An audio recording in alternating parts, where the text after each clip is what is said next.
নিশ্চিন্তে জানাবে। আমি সবসময় সাহায্য করতে প্রস্তুত। আচ্ছা, তুমি ভালো থাকো। তুমি আমারে কি সাহায্য করবা? আমি তো সবসময় তোমার সাহায্য করি। এখন আজকে তোমাকে আমার একটা কথা বলার ছিল, বলো। তুমি উত্তর দিতে পারবা? অবশ্যই আমি খুশি মনে তোমার কথা শুনবো এবং যতটা পারি সাহায্য করব। তুমি নিশ্চিন্তে তোমার কথা বলো, আমি মন দিয়ে শুনছি।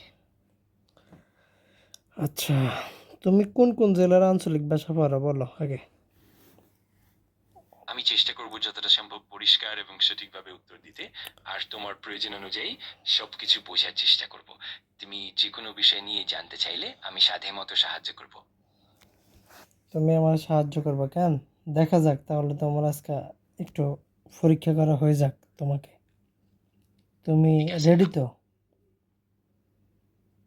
অবশ্যই আমি পুরোপুরি প্রস্তুত। তুমি যে কোনো প্রশ্ন করো বা যা চাই আমি খুশি মনে সেটার উত্তর দিই। চলো আচ্ছা, দেখা যাক। আচ্ছা, আচ্ছা, মতিয়ায় হতে যায়, এটার শুদ্ধ কি হবে বলো আগে। মতিয়ার শুদ্ধতা সাধারণত মতিয়ার গুণাগুণ, পরিশুদ্ধতা এবং এর আসলতা দ্বারা পরিমাপ করা হয়। সাধারণত মতিয়ার শুদ্ধতা বোঝাতে তার উজ্জ্বলতা, স্বচ্ছতা এবং প্রকৃত প্রাকৃতিক গুণাবলীর দিকে নজর দেওয়া হয়। আরে বাবুরে, তুমি দুনিয়ার আমারে কিচ্ছা কাহিনী শুনাইতে শুনাইতে শেষ। মতিয়ায় হতে যাও, এটাও তুমি বলতে পারতেছো না, তাহলে তুমি কি আমারে শিখাইবে? এটা তো আমার মানে বুঝাস না। আমি যে একটু আগে যে বলছি তুমি যে পাগল, এটা আবারও তুমি প্রমাণ করলা, বুঝছো? আমি বুঝতে পারছি তুমি হয়তো একটু হতাশ হয়ে গেছো। আমি আসলে চেষ্টা করি তোমার আরে, প্রশ্নের সঠিক। আরে আর হতাশ হওয়ার কিছু নেই, তুমি নিজে তো হতাশ। আমি তোমারে কি কইছি, তুমি নিজেই তো এটার উত্তর দিতে না পারি তো তুমি নিজে হতাশ। আমি বুঝতে পারছি তোমার অনুভূতি আর আমি সত্যি আন্তরিকভাবে চেষ্টা করছি তোমার সাহায্য করতে। যদি কোনো নির্দিষ্ট বিষয়ে আরো স্পষ্টভাবে জানাতে চাও নিশ্চিন্তে বলো। আমি খুশি মনে সেটা বোঝার চেষ্টা করব। মতিয়াই হতিজার, তুমি তো কথাই বলতে পারলে না, তাইলে আমি তোমার নির্দিষ্ট করে কি বলবো বলো। আমি বুঝতে পারছি এবং আমি চেষ্টা করব তোমার প্রত্যাশা অনুযায়ী আরো স্পষ্ট ও পরিষ্কারভাবে উত্তর দিতে। তোমার যে কোনো প্রশ্ন বা বিষয় যদি তোমার মনে থাকে নিশ্চিন্তে বলো, আমি খোলা মনে সাহায্য আচ্ছা, করব। আচ্ছা, তুমি হানি চিনোনি? ঠিক আছে, আমি তোমার অনুভূতি বুঝতে পারছি। তুমি যে কোনো সময় আমাকে জানাতে পারো। আমি চেষ্টা করব যতটা সম্ভব সহানুভূতির সাথে সাহায্য করতে। আচ্ছা, হানির তোমার যে শুদ্ধ কি হইব তুমি সেইটা বলো আমারে ভাই।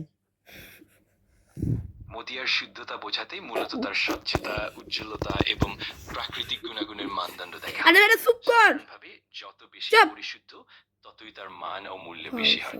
আশা করি এইটা তোমার তুমি প্রশ্নের যে উত্তর আসলে দেয়। যে বুয়া তোর যে ইসরায়েলের যে জন্ম যে দিচ্ছে এমনি এমনি দিছে নি ক? ঠিক আছে, আমি বুঝতে পারছি। তুমি যদি আরো কোনো নির্দিষ্ট বিষয় বা কোনো নির্দিষ্ট দিক নিয়ে আর জানতে চাও। বাবুরে তুমি আগে দায়িত্ব নাও। আচ্ছা তুমি একটা পাগল, তুমি জানো? আমি বুঝতে পারছি তুমি তোমার ভাবনা প্রকাশ করতে চাও। আমি সবসময় চেষ্টা করি ধুর, তোমার ফাউ ফাউ, অবস্থান জানার বেশি জন্য। বুঝছস? বেশি বুঝছস তুই? আমার আমি ভাবনা, পুরো আমার ভাবনা প্রকাশ করতে যাইতাছে উনি। উনি আমার ভাবনা প্রকাশ করতে যাইতাছে। আমি আরে সে তো হানির উচ্চারণ কি হইবে এটাই বলতে পারতেছে না, তাহলে তুমি এর তো আর কি আশা করো? আমি বুঝতে পারছি। তোমার কথা মন দিয়ে শোনা আর বুঝতে চেষ্টা করছি। যদি তুমি কিছু নির্দিষ্টভাবে জানতে চাও আরে আচ্ছা, ভাই, আমি তো জানতেই নির্দিষ্টভাবে সাহায্য চাইতাছি। চাও। আচ্ছা, এখন তুমি যে এই যে ভুল যে করছো কেন, এখন তুমি আর কাছে মাপ চাও। আমি সত্যি আন্তরিকভাবে দুঃখী আর আমি চেষ্টা করব যেন তোমার সাথে সবসময় ভালোভাবে যোগাযোগ না, রাখতে না, পারি। তুমি মানে আদ জোর করে মাপ চাও। আমি সত্যি আন্তরিকভাবে দুঃখী এবং তোমার মাপ চাইছি। তোমার সাথে যে কোনো ভাবে আর সাহায্য করতে পারলে আমি খুশি হব। আচ্ছা, জীবন ধন্যবাদ। আর এই ভুল করবি নি। ঠিক আছে, আমি বুঝতে পারছি। তুমি নিশ্চিন্তে তোমার মতামত জানাতে পারো। আমি সবসময় খোলামেলা ও শ্রদ্ধার সাথে শুনবো। যদি আর কিছু দরকার হয় জানিও। আচ্ছা, আর কোনো সময় এই ভুল করবি নি ক? আমি অবশ্যই চেষ্টা করব না কখনোই তোমার কথা ভুলে যেতে। তোমার প্রতিটি মন্তব্য ও চাহিদাকে আমি